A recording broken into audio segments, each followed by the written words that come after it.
Amerikadan sifarişlə gətirdiyimiz avtomobil cəmi 78 gün ərzində tam şəkildə Bakıya təhvil verildi. Bu avtomobil də öz maşınımızdır. Amma bunun bu qədər tozlu olmanın səbəbi avtomobilin detallarının Azərbaycanda tapılmaması idi. Biz də bu avtomobilin detallarını sifariş verdik və şükür olsun Allaha ki, avtomobilin detalları gəldi, çıxdı.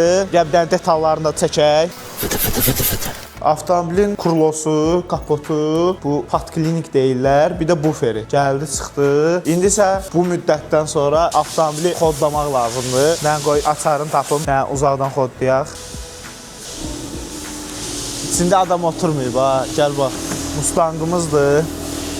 Düzdür, biraz hələ hazır deyil, indi bu hazır olundan sonra görəcəksiniz. Xırda bir dənə zədəyinə gəlmişdi, amma kapot alüminium dediyi dəyişməli oldu. Amma o boyda Amerikadan yol gəlməyinə baxmayaraq, 20 gündür servisdə yatmağına baxmayaraq, yəni avtomobil tam şəkildə kodlandı. Yəni Amerikadan da seçim eləyərkən elə seçirik ki, özümüzdən müştəriyə fərqi yoxdur. Gələndə bura xərcləri çox çıxmır. Hətta köməklik belə eləyirik ki, ucuz başa gəlsin. İndi bir dənə bunun gözəlliyini sizə göstərirəm.